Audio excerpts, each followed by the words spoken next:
will be available. Thank you.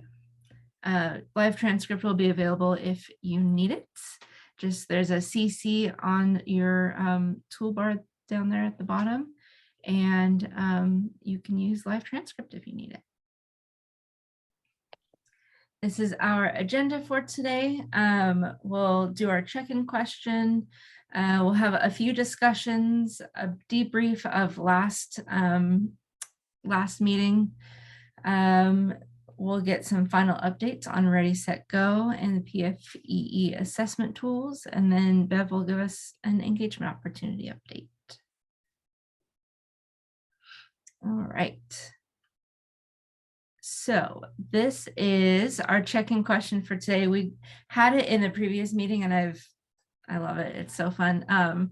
What is your favorite treat from the ice cream truck? Since we are getting towards the end of summer, this is kind of our last big summer question.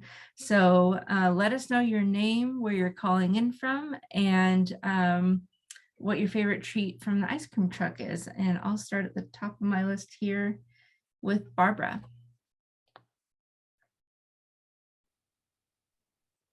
I am based in San Francisco, but right now I'm actually in the Southern Sierras where it is 98 degrees today. And my favorite ice cream treat is anything chocolate. Nice. Same here. Same here. Thank you. Glenn. Hey, everybody. I'm in Los Angeles. My favorite ice cream treat is the $3.25 ice cream sandwich. Oh, yeah. Love a good ice cream sandwich. Thank you. Jennifer? Sorry, I'm at home and eating, so I didn't want to bother you guys with that. I wish I could be eating ice cream though. So I'm Jennifer Wagner. I'm with the Montana Hospital Association. And I would say my favorite ice cream truck treat growing up, it was the push pops. I think I saw on Instagram, it was like, as kids, we ate orange ice cream out of a toilet paper roll. I saw, but nowadays I totally go for an ice cream sandwich. Nice. Yeah, I can still see we had like the Flintstones push pops. I can still like envision sitting by the pool with one of those. Linda. Hey, I'm Linda Starnes. I'm in Orlando, Florida. And for me, my grown-up treat is the Nutty Buddy bar, or ice cream cone, I guess. But I will say as a kid, I tried all those fruity, tooty things. But now it's Nutty Buddy always. Nice, thank you. Mary. Hi, everybody. Mary Schramke, zooming in from Hawaii. I know I said yesterday ice cream sandwich, but I think now upon reflection, it's like anything with chocolate and ice cream that go together. It's my weakness. Yeah, you're right. You're right. Thank you. Nadine. Hi, everyone. Nadine from Chicagoland, a little northwest of there, in a very old town called Algonquin. I'm not really an ice cream lover. That's okay. I wouldn't turn it away, don't get me wrong, but Right. All right. Thanks for joining us today. Thanks for having me. Yeah. Let's see, just checking my list here. Rebecca. Hi, thank you. I'm from the Indiana Hospital Association in Indianapolis, Indiana. I'm right in the center of the state. And the joke about the push-ups is now you say, well, how many push-ups can you do? And it's well, I can eat about 5 of them. So that's where you get by with that. But I'd say I go with the drumstick, and now I do the mini drumsticks. Oh yeah, those are good. That's perfect amount. Yes. Thank you.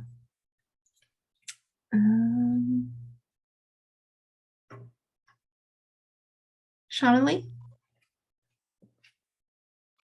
Okay, I am my favorite thing. Gosh, it's changed over the years too, and I've tried probably all of these things, but I I always like to get a cherry sorbet or an orange sorbet if it's a good ice cream place. If it's not, then just a chocolate ice cream cone, my fave.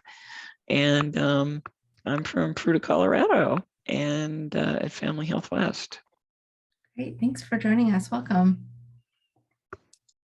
And Victoria?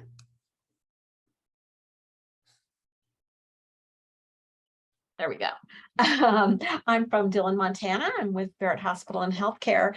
And my favorite was always the root beer popsicle, but I have to just share this with you real quick. Yesterday, we had our monthly event to celebrate all staff birthdays that occur in August and all staff anniversaries that occur in August. And we had a Sunday bar, and it was very, very popular. And it was interesting to see what toppings everybody used. It was a little game of trying to outguess. So That's so fun. Yeah. it was great. It's funny when you see adults, like my husband would just pile candy is what he would do. He would pile all the fruity sour candy on top. Just this grown bearded man with a bowl of candy. It's funny. Thank you for joining us. And Libby? Hi, everybody. I'm Libby Hoy, founder and CEO of PFCC Partners, calling in from California. My favorite treat from the ice cream truck was definitely the push-up pop. Lindsay. Hi, everybody. I'm Lindsay Galley, Director of Education at PFCC Partners. I'm located in Sacramento, California. And my go-to was always the snowstorm. It's basically cookies and cream ice cream. It's still my go-to, but when you got it from the ice cream truck, you got the little wooden spoon and you could taste the wood with the ice cream, and it was so nostalgic to me. It is. Thank you. And Bev. Hi, everyone. I am Bev Kreider. I'm a PFE specialist with PFCC Partners. I live just outside of Detroit. I actually have the ice cream truck on speed dial on my phone because when we have parties, I call them in, tell them when to show up in front of my house. And when they were here last Saturday, I got a strawberry eclair. Ooh, nice. I love that. I wish I had an ice cream truck on speed dial. Well, grandchildren will do that for you.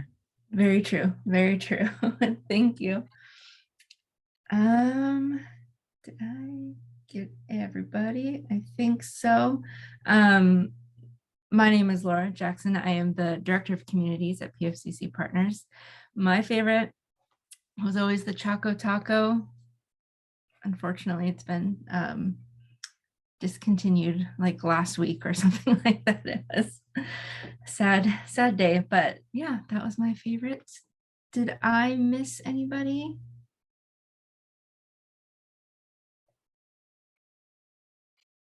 No, I think we're good. All right, we'll go ahead and move on. So this is our first discussion for today. We've been talking about value and adding value as a patient family advisor when you're participating in engagement opportunities. We've been getting some feedback on from patient family partners on whether or not they have added value, and we realized that it's very personal to each patient family partner. So we would like to know, how do you know that you've added value when you're participating in those engagement opportunities? So feel free to either raise your hand or speak up or add in the chat how you know that you've added value.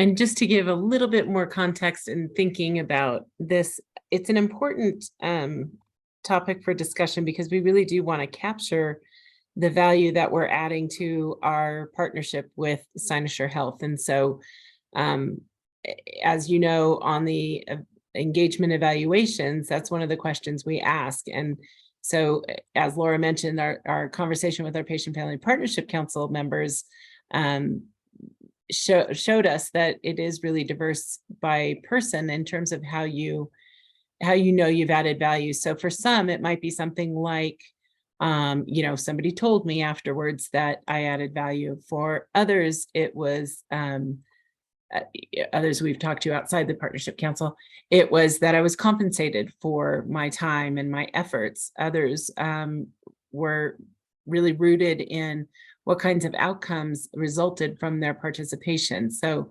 really just thinking broadly, how do you know you've contributed?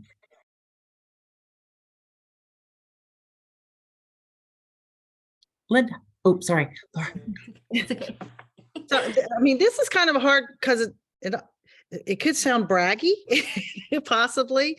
I would love to think everything I say is just a continual pearl of wisdom coming forward. And I know it's not, and it's not always unique. But I guess one of the ways that I have felt like that my contributions have been recognized is being asked to do more.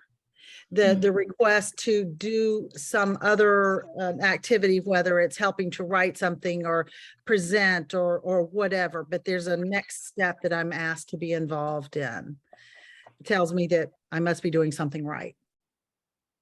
I like that. That's one we haven't heard yet. It's a good one. Thank you. Barbara? Well, I've got two answers to it. One is, I know that I've added value if my insertion changes the flow of the conversation. And I really only know what the value that I've added is if I get direct feedback or if I ask for direct feedback. I mean, I may assume that, to your point, Linda, that, what I just threw in the water was a gem, and that was the value. But for them, it might have just been the very fact that I was sitting in the room was enough to add value. So I could be mistaken unless I get direct feedback. Thank you. Yeah, that's definitely an important thing. And I think the challenge a lot of times is not getting that direct feedback right away. A lot of the work we do is future work. You don't see it right away. So thank you, Barbara. I see in the chat. Oh, there's lots in there. Mary says, when I ask a question or raise an issue that is acknowledged as a blind spot in the work being done. Oh, that's a good one. Yeah. Being personally thanked for contributing tells me I've been heard. Seeing nodding heads on screen when virtual. It's important to have your cameras on for that. Nadine, if your peers embrace what you put forth equals validation.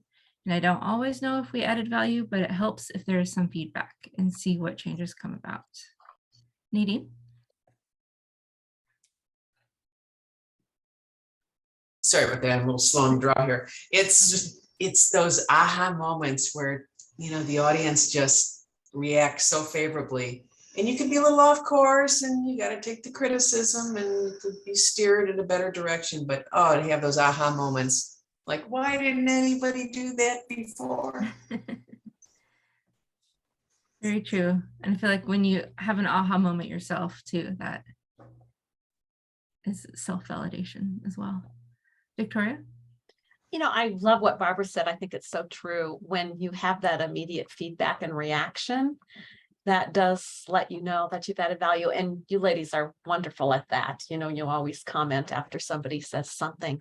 As far as an engagement, that might be a little more difficult. But I think also when there's questions, if there's questions, people have been listening and there's interest.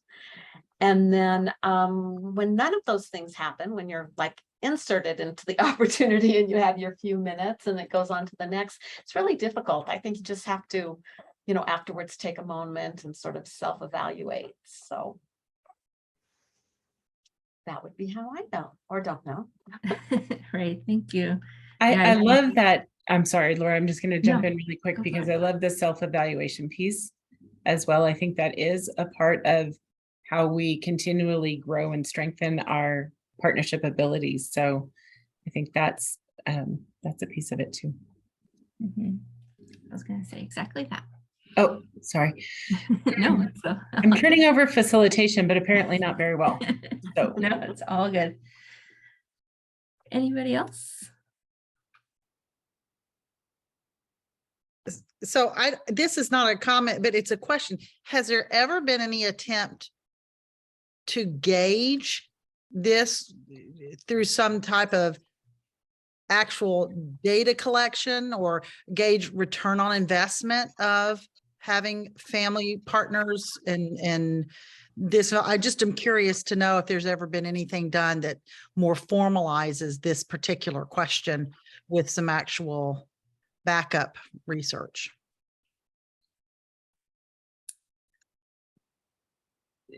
So in my experience, there's been several attempts to kind of produce an ROI for patient-family engagement, but it's really difficult. If 10 of us on the screen have 10 different definitions of value, it becomes very difficult to capture that in a way that's sort of one-to-one, so that the efforts that I've seen at it take a proxy, create a proxy for value, and whether that's the project changed direction or whatever it might be, that's often how it's kind of evaluated.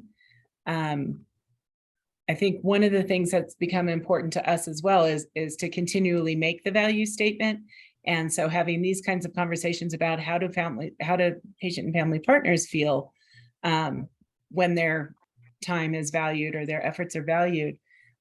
We're trying to continually improve the way we engage. So for us, this question is on our evaluation that you get when you engage with us.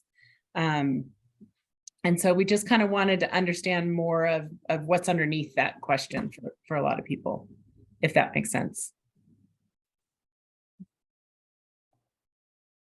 Glenn, did you have a comment? I'm always curious of your perspective. Well, that just gives me validation that I'm adding value. Thank you. It's a good one. I didn't even see that one coming. See, you do that all the time.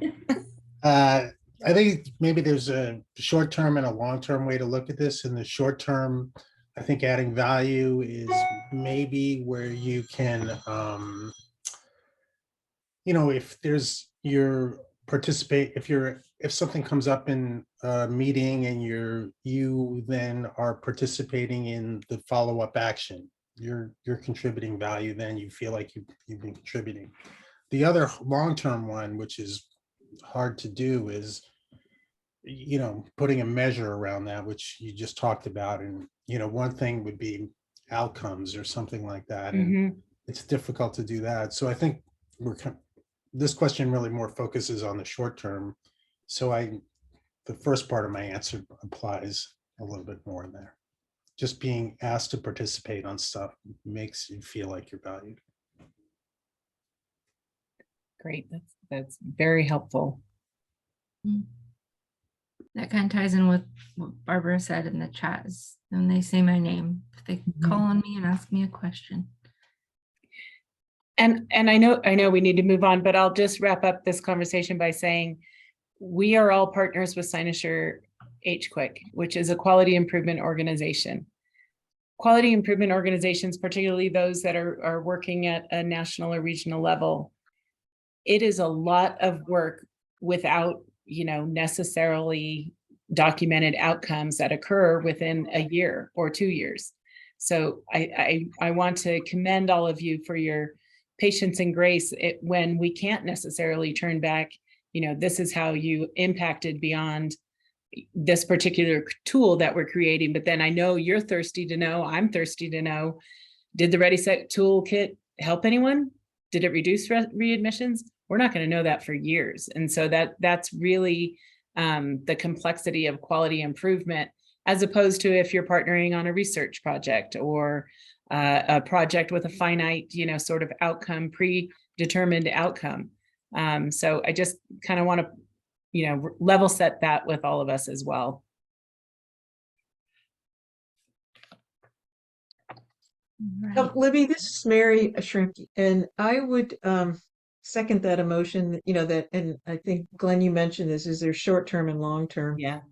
on this. And say, for instance, yesterday, being the geek that I am, I listened to the Meaningful Measures update from CMS at the national level. And interestingly enough, I think most of they pushed for getting open notes out there as part of a digital data plan. And the next major hurdle for them is to make sure that the data that they ask for is digitized in a standardized format. And there was a really rich discussion about how hard it is to get the data and then to, all be talking French when you're in Paris, and then when you're in California, you're talking whatever, and then you're in the deep south, there's another dialect. So, I mean, the data from healthcare is kind of like that.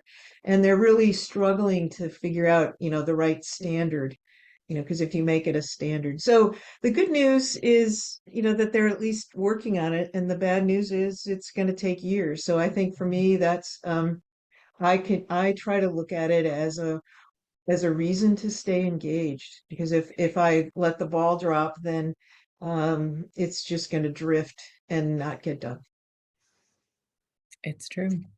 Thanks, Mary. Yeah, thank you. All right, we'll go ahead and move on to the next thing. We've got the patient family engagement for equity assessment results. And I will go ahead and pass this off to Libby. That is a mouthful.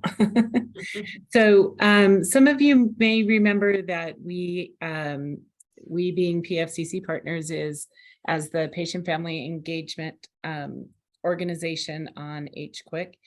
We assess the hospitals, the 311 hospitals participating in HQIC, on patient family engagement for equity. So these are, we assess every 6 months. So we did the first round in January and brought those back.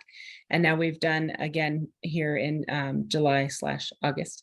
And if you recall, we set these assessments up in a way that is not really it's not a finger wag at all. It's more of a, here's where you are, and here is the opportunity to move forward. So each of these, we're only showing the first 5, but there are actually 12 altogether. Each of these metrics comes with a guidance document for hospitals to move from the stage that they're at, which is they might be just starting to form a patient family engagement program, or just starting with this work. Maybe they're storming and they really, they've recruited for an advisory program, or are getting things put together in that regard. Maybe they're norming, they've already done those activities and now they've got a regularly meeting program, or they might be really performing, and that advisory program is impacting how they're approaching readmissions. So we wanted hospitals to see this as a continuum, not as a checkbox of yes, I'm doing it, or not, I'm doing it, or no, I'm not doing it. Sorry. But and then support them for that movement through the guidance documents. So this is an early peek at the July responses to kind of level set where we are. So you can see that admission checklist is something people are just really getting started with. More performing in the bedside rounding, and that's true nationally. We see that across all HQICs. Bedside roundings as a program has been on scene for a bit longer, and so engaging patients and family in that is a little bit more comfortable. So anyway, I just wanted to bring these back. I see Mary has a question. Mary?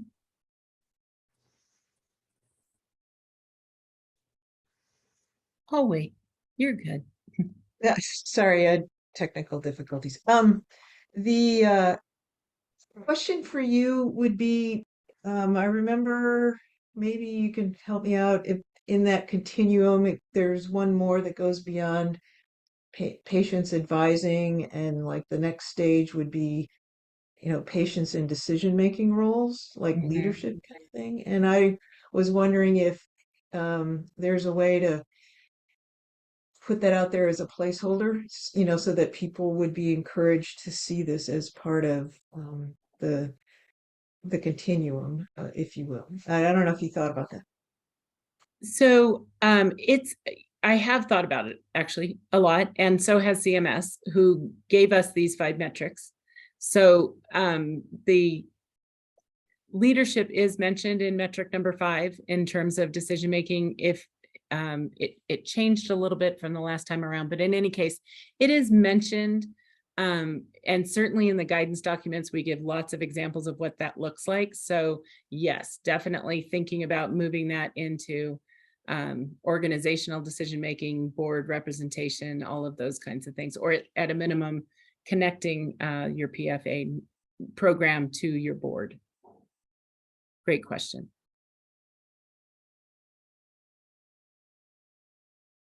So one of the ways that we use this information is that we design the tools to help the hospitals move forward. It gives us an idea and a glimpse of where our 311 hospitals are really falling and what we really need to be looking at. So that's sort of how we use it. The other 8 items are what they call, it's from AHRQ. It is the health equity organization assessment. And so those items are also very well-known validated items, and hospitals are provided, again, the same, what we call a maturity model. Let us know where you are, forming, storming, norming, performing, and let us respond to that. So for instance, on the last go round, it was very clear that the first metric on there is that real data, race, ethnicity, language, SOGI data is patient reported. And we saw that that was a real struggle for people. So Lindsay and Latasha worked to create a tool and a script that would help hospitals to start to allow patients and families to self-identify. So that's kind of a background about how we use these assessments. And there's a question in the chat from Linda asking, with number 5, is this renewal of PF advisory program since COVID, or the start of or startup for the first time? It's really whether you've got something in place. So we don't differentiate. But certainly we've been doing a lot of coaching around reigniting those.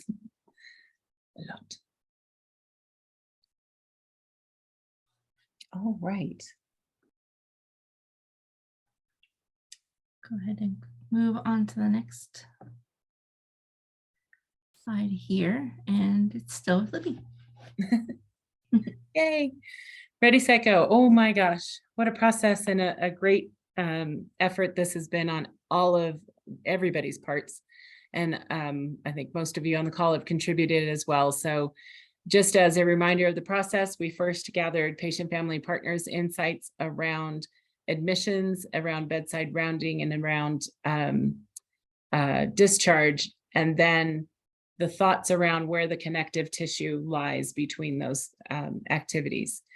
So we took your insights and shared them with our state hospital association staff and got their insights and refinements, and then shared with hospital staff through interviews and focus group to understand more of the context in the reality of the situation in the hospital.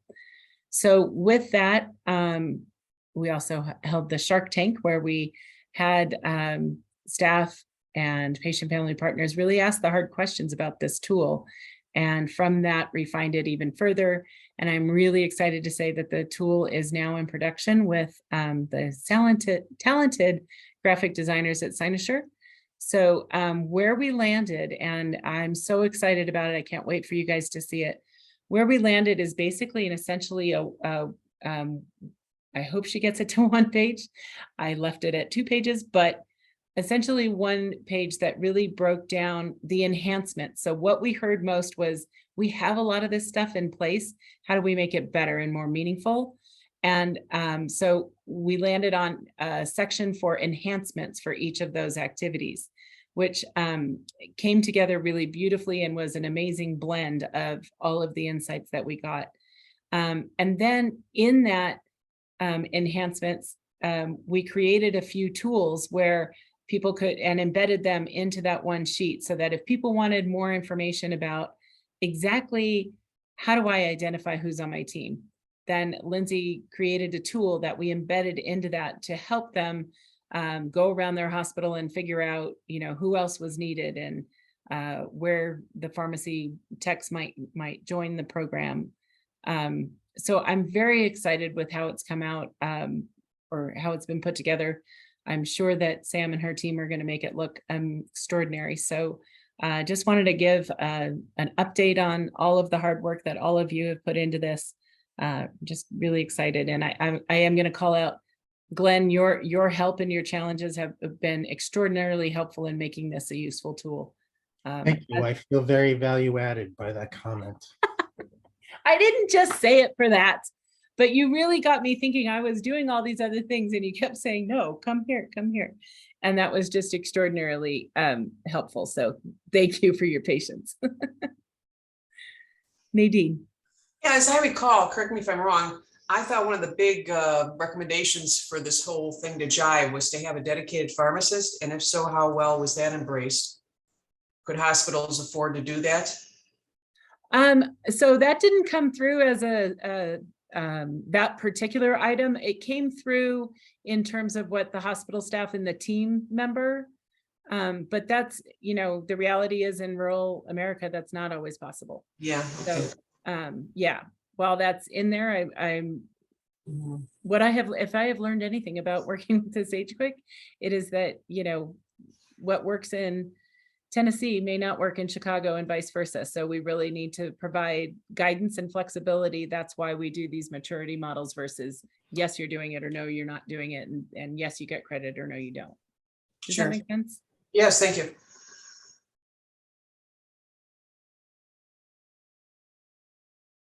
All right, we'll be sharing this out.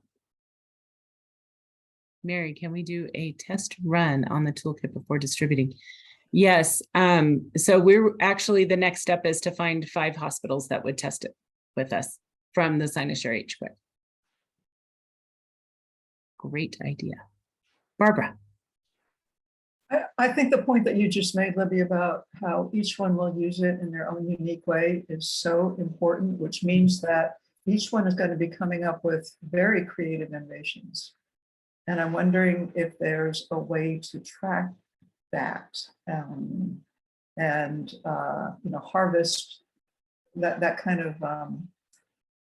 of advancement to the model. And I would I'd love to hear about it at some point. What they've learned and what they're doing that improved it. Absolutely. And so, I mean, that really is in essence the whole purpose of the HQIC. That is really to promote peer learning and peer sharing across these hospitals. So definitely we'll be hearing about it. And particularly in the 5 test hospitals, we'll be gathering those insights in terms of what worked, what didn't work, how they used it, which pieces they used, Great. And yes, we'll bring it back to the patient family partner community.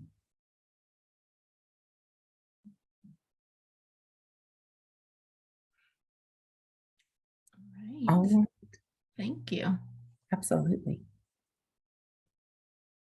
Libby did mention our last hub meeting was the Shark Tank, where she shared the Ready, Set, Go toolkit, and we had the panel on to ask all the hard questions. So I believe many of you were on that, and so we want to do we had never done anything like that before, so we want to get a little bit of a debrief of that meeting.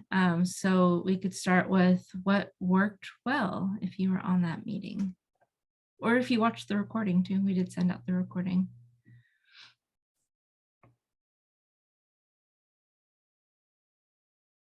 I always have trouble finding my little hand. I'm sorry. But, the concept I found fascinating in the sense that by calling it the Shark Tank debrief, you just welcomed people to compliment and criticize, where oftentimes we're always short on giving ideas because we're afraid how they're taken. But that was just like the green light to go ahead and give us a hard time. Tell us what it is that you think we could improve or why this won't work. So just my overall comment is that it was a great introduction to evaluating the tools. Thank you. Yeah, I think you're right. It's hard to ask the hard questions. So thank you. Glenn? I wasn't on the Shark Tank, but what I will say that has worked for this is that recognizing like something's not working, willing to embrace that and willing to make changes and to continuously improve. So, that was really good. Like the first iteration that came out wasn't working, and saying, okay, it's not working, instead of let's ram this through, how do we make it better and how do we fix it? And that process should always be embraced. So that worked excellent, if you ask me. Thank you. Thank you. Anyone else? What worked well?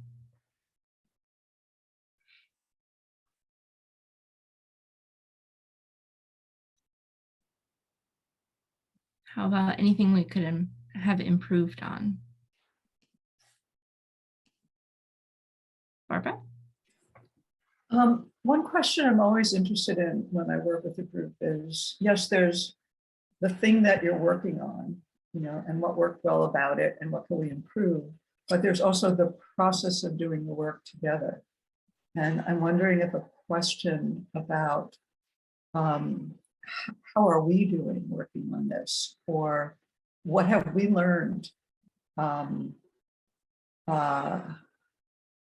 about our approach, that we like or that we might want to change. So there's comments about the product itself, but then there's comments about the group process. Thank you. Yeah, that's very, very important as well. Thank you.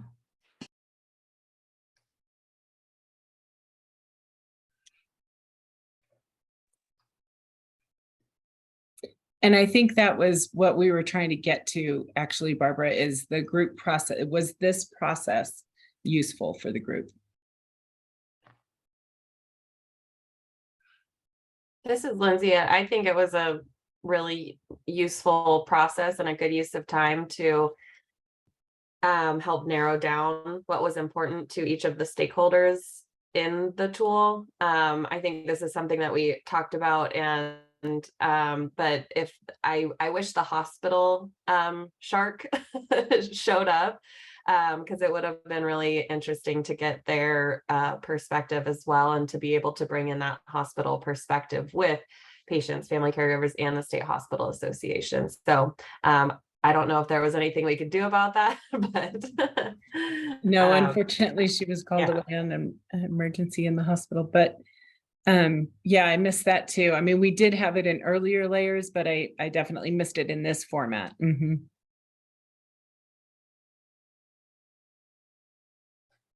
I think next time having 2 or 3 in case somebody's called away on an emergency. That's a good point. Yeah. Yeah. Always the risk I think we take. Yeah. Working with providers. Anybody else?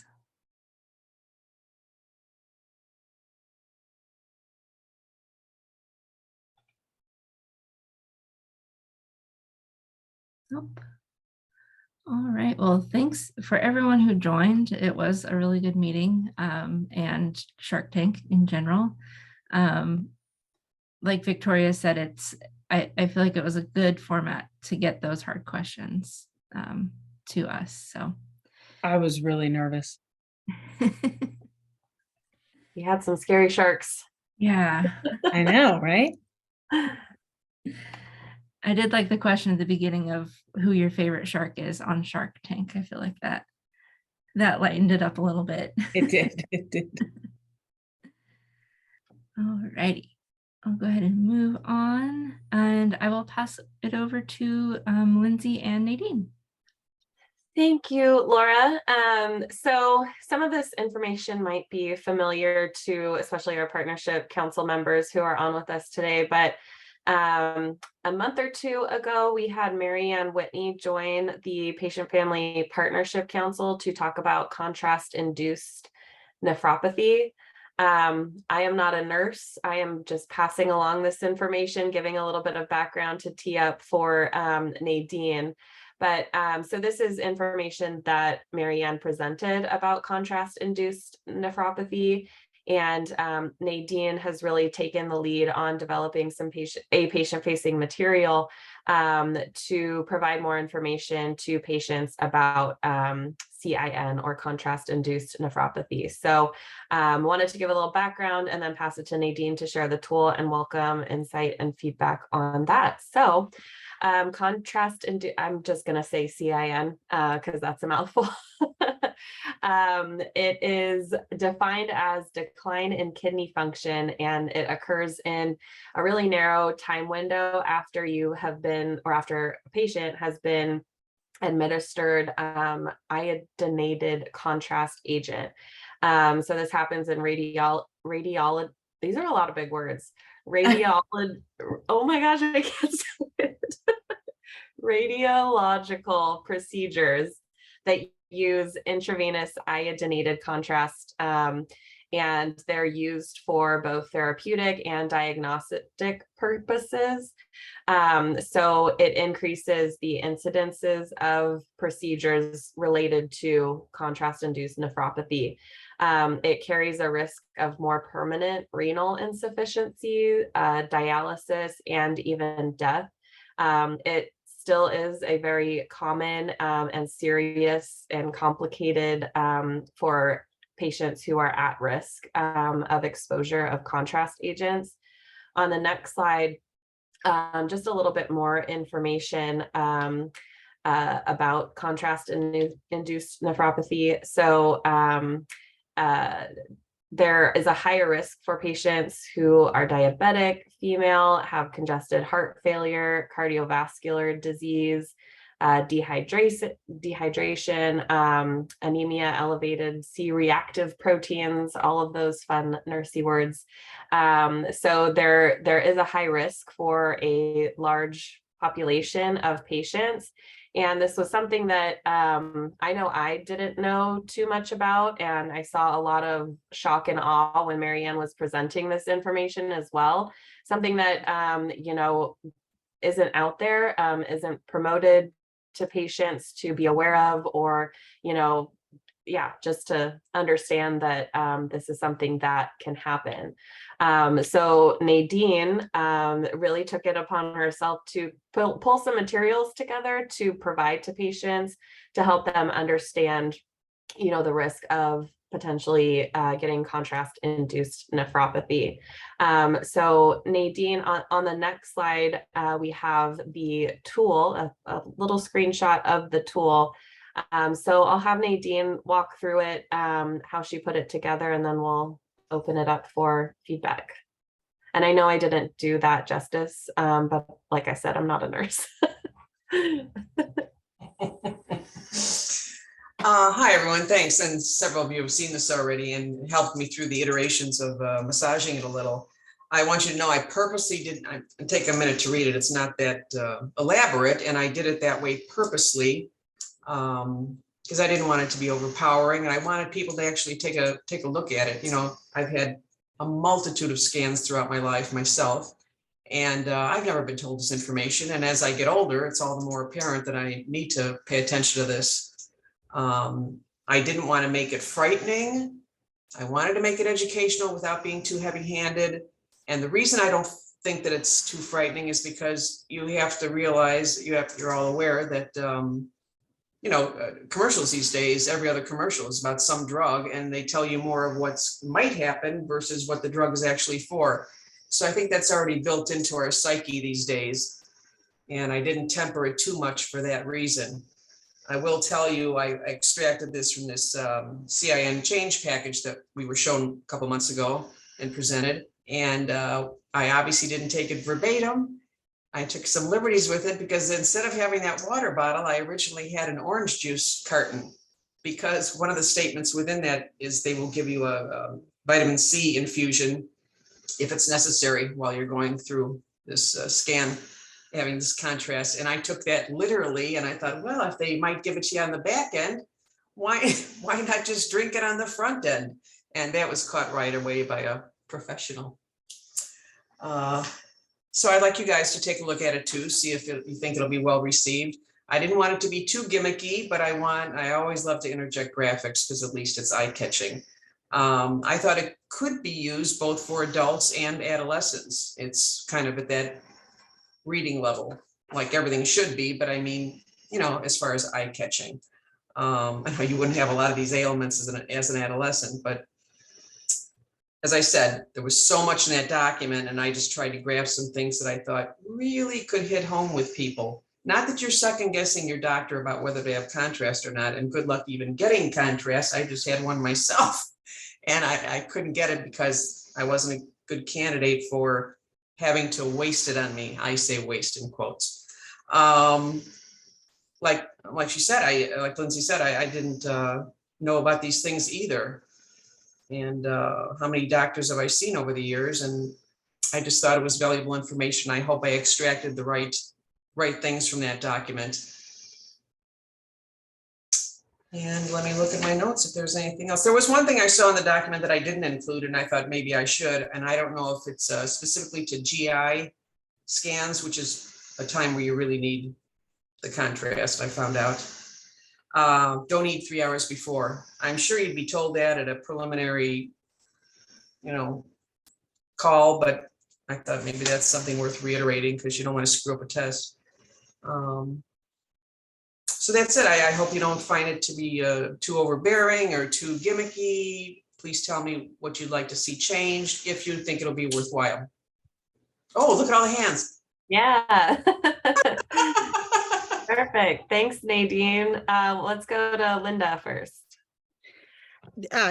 This is really easy to read, as you said, so that's really nice. The only thing I would recommend, especially if it's going to be used with young people, is the use of acronyms. You're in the one up where you got in parentheses Advil, Aleve, and then the CHF. If you would write out those words and then put in parentheses for the acronym, that's sticking with kind of that plain language type of concept on something like this.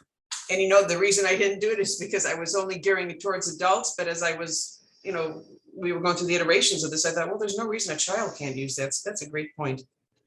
Yeah, and I would say I think that's a good point, Linda, even for adults, you know, to get into the practice of spelling those things out, not assuming. I appreciate that comment. We all need that reminder sometimes because a lot of and I'm going to say, I don't know what CHF is. I'm just going to I'm going to admit it myself. Yeah. I'm not even certain if I know what CHF is. Mm-hmm. So. Thanks, Linda. Libby? So to your point of being curious about the, you know, don't eat or drink 3 hours ahead, I think this tool is really to tell people who are having contrast about the contrast, the CIN and that potential. So in order for it to be universal, I think you need to keep it like this because and rely on the physicians to give that information because it's not universal, right? A lot of us have CT scans and contrast and just walk in and do it. Right. So I think in order to keep the universality of it, we're right to leave that out. Okay.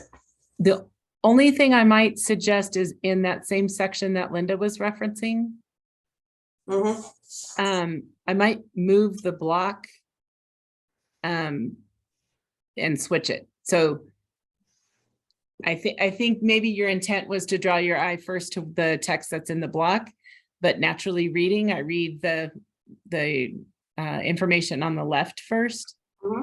And it's a little bit confusing, like, why are you giving me these medications? Oh, okay, then I don't know. It just, to me, that order is a little bit out of order. So how should it be reframed? I think moving the, you might also need to I can't talk today, temporarily reduce some medications, move that to where you list the medications. So just flip flop the box with the list of medications. Just based on how people read. Thanks, Libby. Mary and then Barbara. Oh, you're muted. Thank you. This is great. I have to admit, I didn't know about this either. And I'm wondering if there might be some opportunities to simplify some of the language, that was already mentioned. I'm happy to help with that. And the other thing is to kind of take the know before you go and what do you do before you go, which includes talking to your doctor. Kind of have it more from a flow point of view, like what do you do first? What do you do second? What do you do third?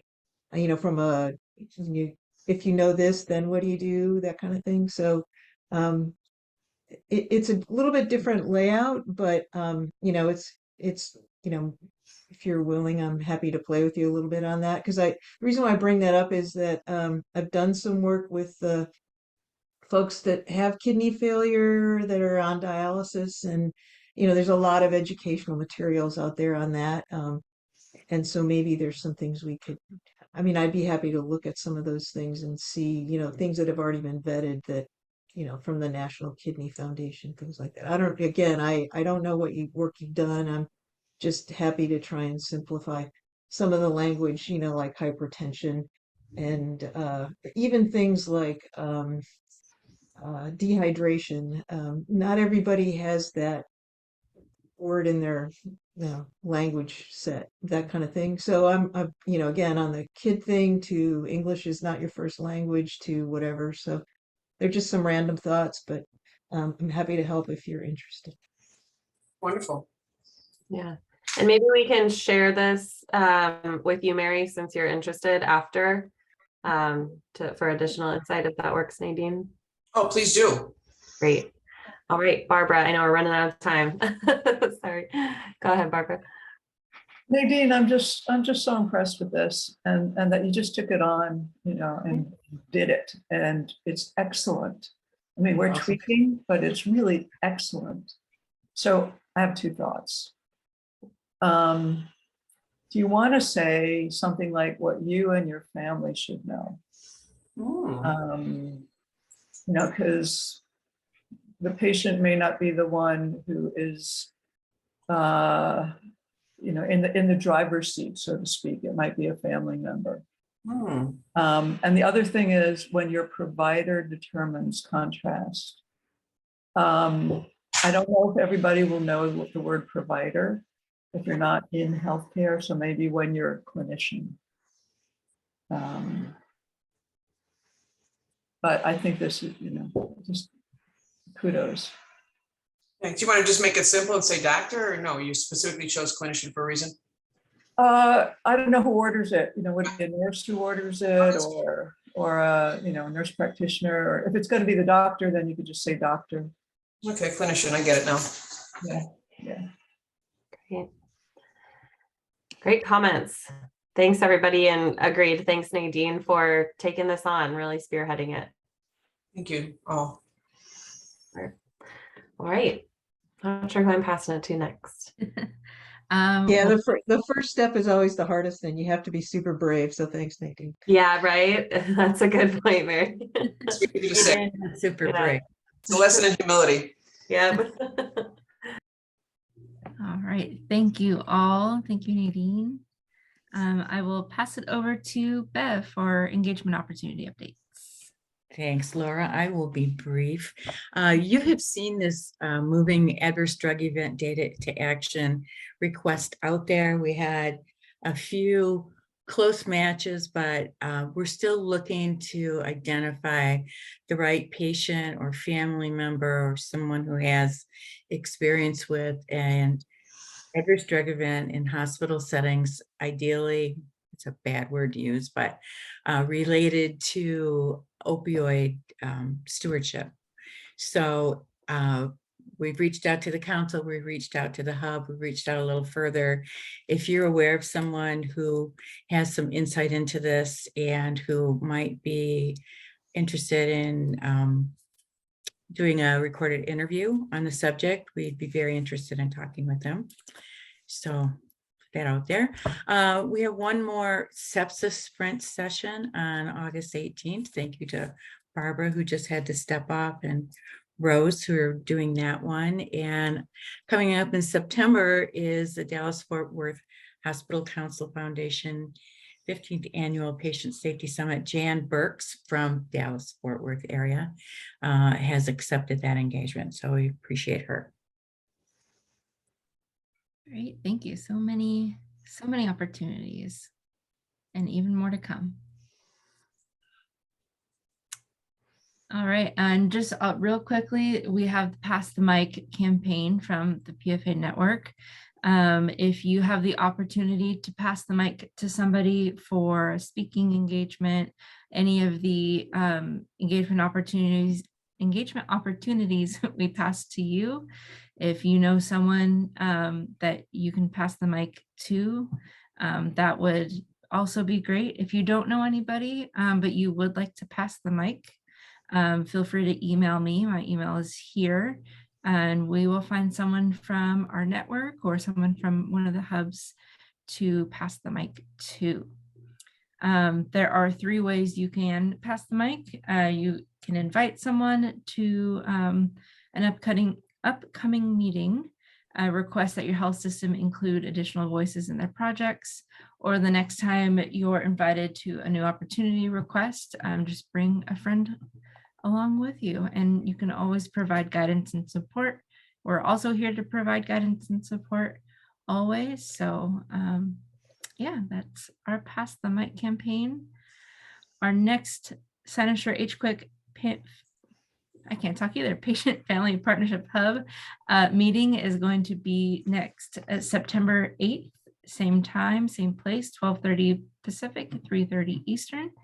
And if you have any questions or anything like that, feel free to email me. My email is right there. And thank you all for joining us today. Oh yes, bring a friend to a future hub meeting. Thanks, Laura. Thank you. We'll see you all next month. Thanks, everyone. Bye. Bye-bye. Thanks.